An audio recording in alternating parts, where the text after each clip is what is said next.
Anaemia అనగా రక్తహీనత. ఇది చాలా సాధారణంగా స్త్రీల్లో కనిపించే ఒక సమస్య.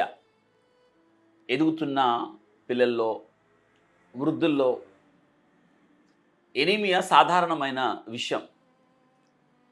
ఇది మందుల ద్వారా, సరైన పోషకాలు, జీవనశైలి మార్చుకోవడం ద్వారా దీన్ని పరిష్కరించుకోవచ్చు.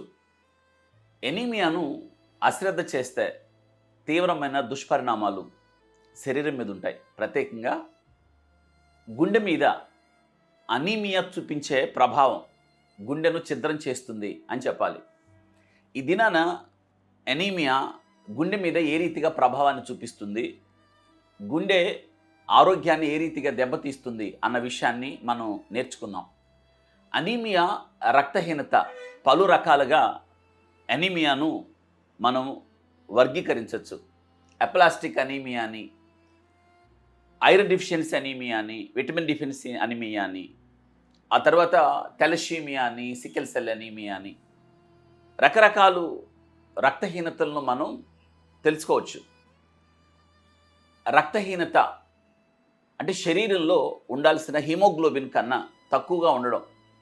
ప్రపంచ ఆరోగ్య సంస్థ నిర్వచనం ప్రకారం స్త్రీలలో 8 గ్రాములు కన్నా ఫర్ డెసిలీటర్ తక్కువగా ఉంటే, హిమోగ్లోబిన్ తక్కువగా ఉంటే దాన్ని ఎనీమియా కింద లెక్కిస్తారు.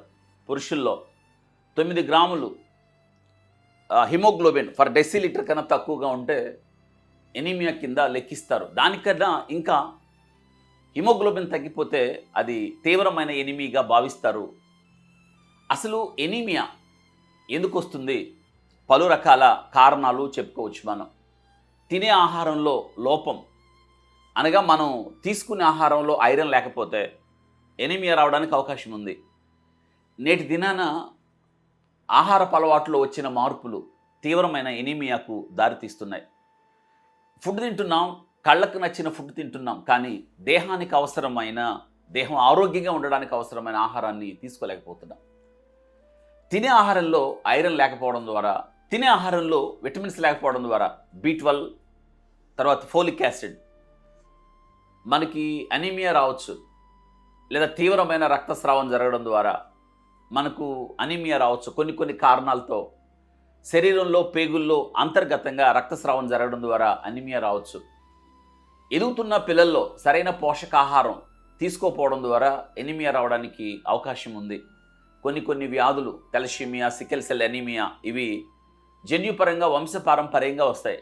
వీటి ద్వారా కూడా అనీమియా రావచ్చు.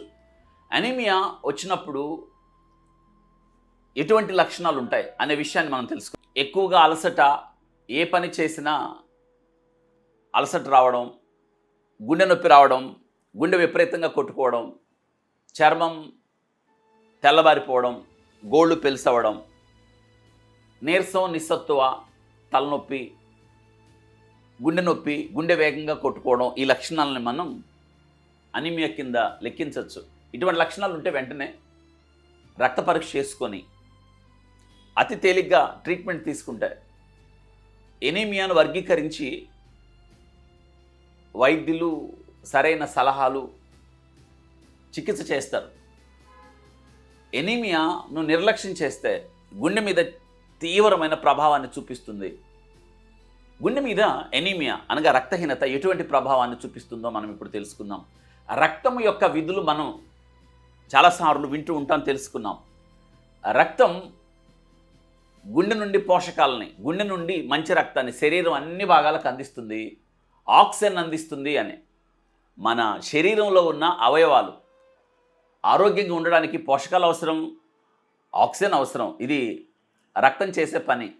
ఎప్పుడైతే శరీరంలో రక్తం తక్కువైపోతుందో, అంటే దాన్ని అనీమియా అంటాం కదా, తక్కువైపోతుందో, ఉండాల్సిన రక్తం కన్నా తక్కువగా ఉన్నప్పుడు గుండె మీద భారం ఎక్కువ అవుతుంది అన్నమాట. అంటే తక్కువ రక్తాన్ని గుండె ఎక్కువ వేగంతో అది పంపు చేయాల్సి వస్తుంది. అంటే గుండె వేగంగా కొట్టుకోవాల్సి వస్తుంది, భారంగా కొట్టుకోవాల్సి వస్తుంది. దీని ద్వారా గుండె మీద చాలా తీవ్రమైన ప్రభావం పడుతుంది. అందుకే ఎనీమియా ఉన్నవాళ్ళు మాకు గుండెల్లో నొప్పి అనే కంప్లైంట్తో హాస్పిటల్కి వస్తారు. వాళ్ళల్లో పరీక్ష చేస్తే హిమోగ్లోబిన్ 4 గ్రాములు 5 గ్రాములు లోపు ఉంటుందన్నమాట. శరీరంలో హిమోగ్లోబిన్ తక్కువగా ఉన్నప్పుడు శరీర భాగాలన్నిటికీ కూడా రక్తం అందదు. సరిపడా రక్తం ఉండదు కాబట్టి, హిమోగ్లోబిన్ ఉండదు కాబట్టి, అందుకే గుండె వేగంగా పనిచేసి అంటే గుండె మీద భారం తీవ్రం అవుతుందన్నమాట. శరీర భాగాలన్నిటికీ రక్తాన్ని అందించే ప్రక్రియలో గుండె మీద తీవ్రమైన భారం పడుతుంది. అందుకే గుండె కండరాల మీద, గుండె గదుల మీద, గుండెలో ఉండే కవాటాల మీద తీవ్రమైన ప్రభావాన్ని చూపిస్తుంది. గుండె వేగం పెరుగుతుంది. వేగంగా గుండె పనిచేయాలి కదా. ఉన్న కొంచెం రక్తాన్ని శరీర భాగాలకు త్వర వేగంగా అందించే ప్రక్రియ. అందుకే రక్తం తక్కువగా ఉన్న వాళ్ళల్లో వాళ్ళు ఏం చెప్తారంటే హాస్పిటల్కి వచ్చి గుండె వేగంగా కొట్టుకుంటుంది, అది గమనించగలం మనం. దాన్ని టాకికార్డియా అంటారు. గుండెలో ఒక రకమైన శబ్దాలు మనం వినగలుగుతాం. పాల్పిటేషన్, గుండె దడ, చెమటలు పట్టడం, గుండె నొప్పి, ఈ యొక్క లక్షణాలు. కార్డియాక్ అవుట్పుట్ అనగా గుండె శరీర భాగాలన్నిటికీ కూడా ఆ ఉన్న కొద్ది రక్తాన్ని అందించే ప్రక్రియలో తీవ్రమైన ఒత్తిడికి లోనవుతుంది. అనగా గుండె మీద, గుండె గదుల మీద, కవాటాల మీద తీవ్రమైన ఒత్తిడి పడుతుంది. ఎందుకంటే ఆ రక్తాన్ని బలంగా పంపు చేసి శరీర భాగాలకు అందించే విషయాల్లో దీర్ఘకాలం ఇలాగే కొనసాగితే గుండె గదుల మీద, కవాటాల మీద, గుండె కండరాల మీద తీవ్రమైన ప్రభావాన్ని చూపి లెఫ్ట్ వెంట్రికులర్ హైపోట్రోపీ అంటే గుండె గదులు ఏమైపోతాయి, వ్యాకోచం చెందుతాయి. అంటే ఒకానొక సమయానికి అవి పంపు చేసే సామర్థ్యాన్ని కోల్పోతాయి. కండరాలు అదే పనిగా తీవ్రంగా పనిచేసి ఏమవుతాయి అంటే మొద్దుబారిపోతాయి. ఎనీమియా దీర్ఘకాలం కొనసాగుతాయి. కంజెస్టివ్ కార్డియాక్ ఫెయిల్యూర్ అంటే ఇంకా గుండె ఒకానొక సమయానికి ఇక పని చేయలేని స్థితికి వస్తుంది. దాన్నే కంజెస్టివ్ కార్డియాక్ ఫెయిల్యూర్. ఈ కేసులు, చాలా కేసులు మేము చూసాం హాస్పిటల్లో. చివరి దశలో వస్తారు. చివరి దశలో అప్పటికే వారికి రక్తం అందించే పరిస్థితి కూడా ఉండని సమయంలో, ప్రత్యేకంగా దీని మీద అవగాహన లేని వాళ్ళు చాలా పల్లెటూరు ప్రాంతాల్లో, ఇంకా నిరక్షరాస్యత, ఇంటి దగ్గరే చికిత్స చేసుకోవడం. ఎనీమియాలో శ్వాస సంబంధమైన సమస్యలు, కొంచెం దూరం నడిస్తే ఆయాసం,